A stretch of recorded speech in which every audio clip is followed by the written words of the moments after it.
Y'all women, we are not perfect. We are not perfect beings and we are not perfect partners.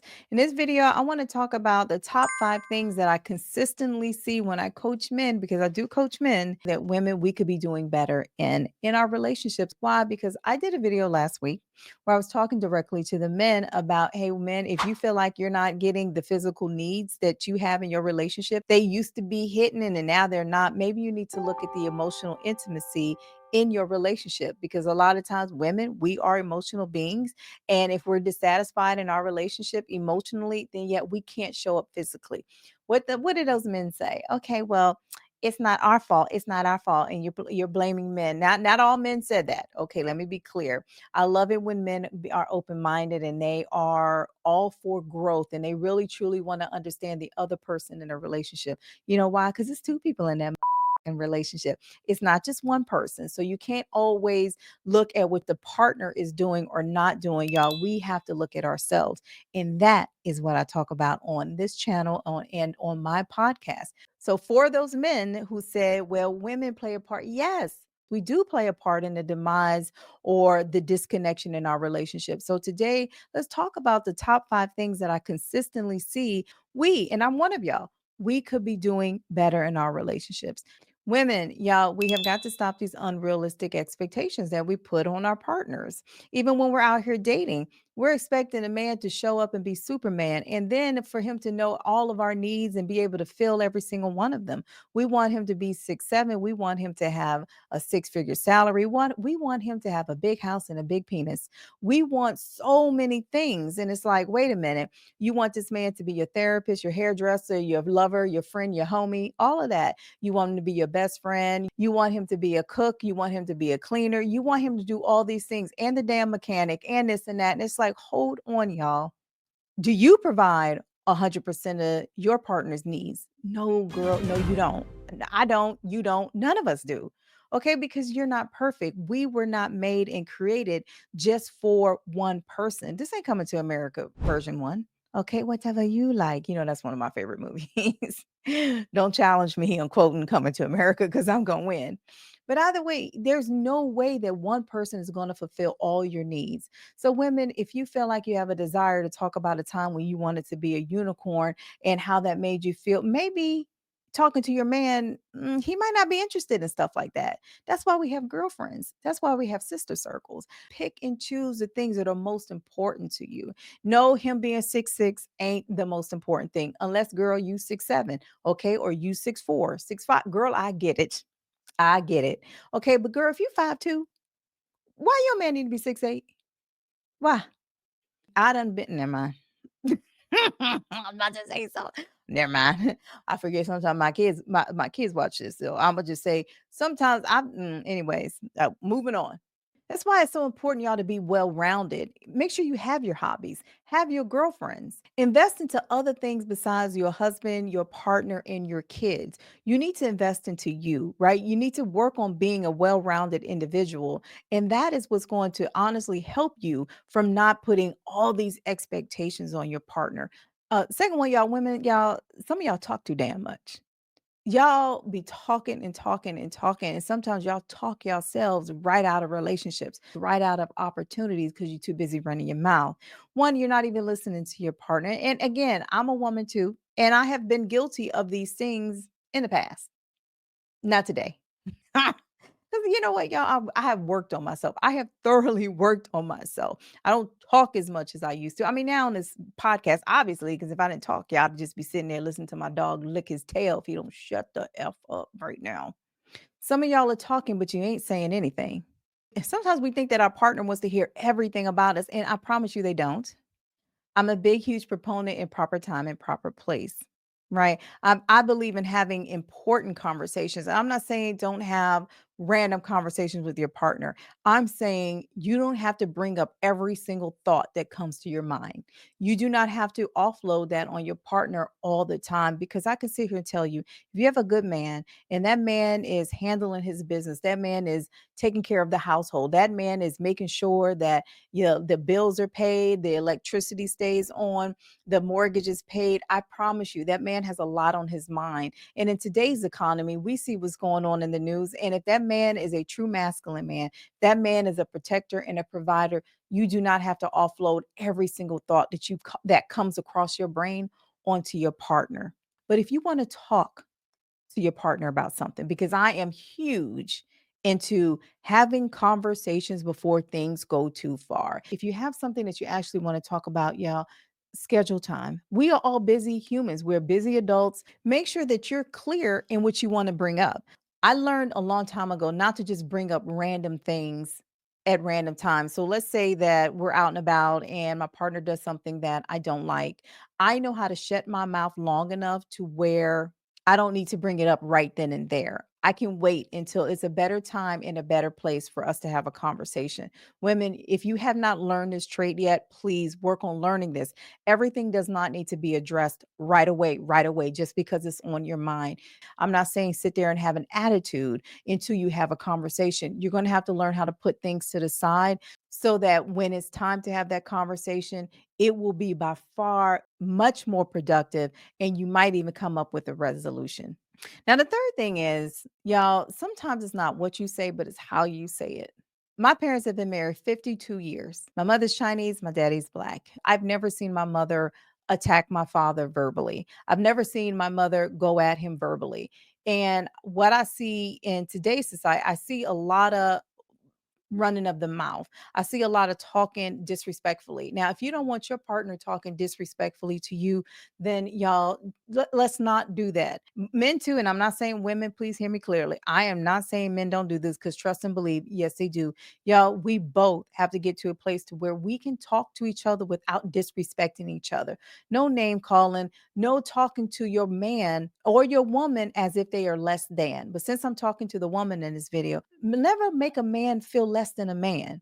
If at any point that you feel like that's how you need to communicate, then one, do some self reflection. Because one, is this the relationship for you? If this relationship is taking you out of your character, if that's not even your typical character to where you cussing and hollering and fussing at everybody, you need to ask, is this relationship for you? Because you know what? Maybe it's not. I'm not going to be in a relationship to where somebody is taking me consistently out of my character. But here's the thing, is that your character? Is this what you have been doing for years, cussing and fussing and disrespecting other people? Then ask yourself, who the hell's going to tolerate that? Because let me go back to point number one really quickly. If you're looking for 6'9" dude, big penis, eats good cooch, knows how to be loving and caring, and knows how to fulfill all your fantasies and can communicate, be emotionally available, honest, loyal, committed to you, all these things, do you not think that 100,000, more than that, do you not think every woman in the world is trying to go after him? You have competition. I have competition. My man has competition. Everybody has competition. I don't care who you are. There's always somebody out here willing to take your spot. Y'all, we have to start looking at our partner as, you know what?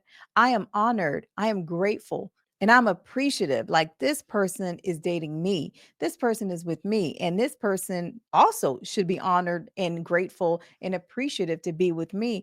We have to look at each other like, you know what? I'm lucky to be with this person. Disrespecting, talking out the side of your neck all the time to your partner, I promise you, there's no appreciation there. I'd walk away from your ass because I'm not going to sit here and hear all this. I can tell you right now, I don't like to argue. You can ask my partner. I do not argue. I do not yell. If you start raising your voice at me, I'm walking away. I'm not saying I'm walking away from the relationship, but I'm walking away from that conversation. Sometimes we're not communicating to be heard. We're just communicating so we can hear ourselves. Y'all, if this is the first time to my channel, welcome. I am Vee Mindful. I'm a relationship coach and published author.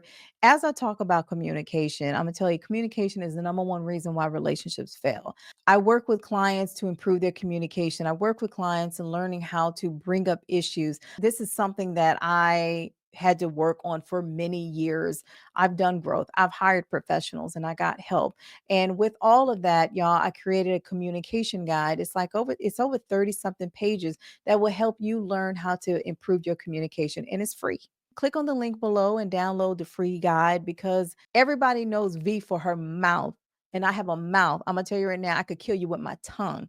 I ain't no killer, but don't push me. Ain't that what Tupac said? And I mean that. If I today can sit here and have a healthy relationship, a balanced, loving relationship, and be more feminine in my relationship, then I promise you So can you.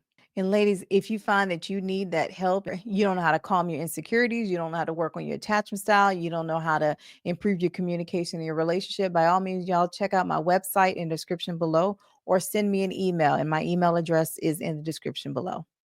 Let's continue. Another thing is, y'all, what value are you providing in the relationship? Your coochie ain't valuable, girl. It's a coochie everywhere. And if you don't know, I want you to sit and think about it because I want you to provide value to the relationship. If you can't enhance someone's life, then why are you in it? What's valuable is not your head game. Is that doesn't make you valuable. That might make you talented. That might provide a benefit, but it doesn't provide any value. Are you making your man or your partner's life easier or harder? Are you making his life better or worse? If somebody's making my life harder, what in the hell do I need you in my life for? And if you aren't bringing any value, then what would entice a man to keep you around? He won't. He will replace you. Another thing, y'all, that women we need to do better as women, y'all, stop holding your coochie hostage. Stop.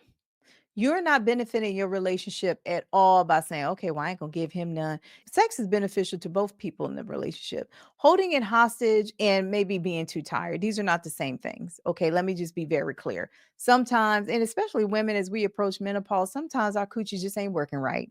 Okay, what Missy say, coochie don't fail me now. Same thing. I'm not talking about that at all. I'm talking about those who go in there intentionally say, well, I'm not gonna give him none and I'm gonna just make him suffer, or I'm not going to make time for our intimate moments. That is why, men, I did a video about the physical intimacy. Sometimes it's honestly not the fact that she doesn't want to do it. Sometimes she's just emotionally depleted. And that's why relationships are about balance. You in your relationship have to define how it's balanced. I cannot sit here and tell you how you need to balance your relationship. You guys have seen the scale. You know, some might be up here, some might be like this, some might be like that. But you got to figure out the balance in your relationship and what works for you and your partner. But I'm not saying just go ahead and do the deed and forget about the communication piece and forget about resolution, because sex doesn't solve any problems. It might make you feel better for the moment, but if you have issues, y'all work through them damn issues. If you get to a point to where you feel like, you know what, I have to hold my coochie back because I'm not getting XYZ, y'all, that's not the way to resolve the issues. Go back and download my communication guide. Reach out to me, because that's not all that's going to do is create a wedge in the relationship. It's going to create resentment. You guys are going to be walking around resenting each other, and nothing productive is ever going to come out of that relationship, period. We have to understand that our men need their physical needs met. I've been guilty of this too. I have been tired, and I get it. I have fallen asleep. And I'm the type of person, as soon as my head hit the pillow, y'all, I'm out in 5, 4, 3, 2, 1. I will fall asleep in mid-sentence. And it wasn't that I had no intentions of pleasing my partner, but sometimes when that fatigue kicks in, it kicks in. So I get it, ladies. If that's you, not necessarily intentionally not fulfilling your man's physical needs, maybe you're tired, y'all, ain't nothing wrong with scheduling a little love thing. And don't let these movies fool you to think that, oh, y'all ripping each other's clothes off in the elevator and all this other mess. Look, that's the damn movie. Okay, we live in real life out here. Schedule that sex. Damn it. Just don't withhold it, because you're not going to get anything resolved that way. Y'all, you have got to have the conversations with your partner. Do not allow the disconnect to tear you apart, especially if you have a good man or a good woman. Y'all, till next week, y'all take care of yourselves.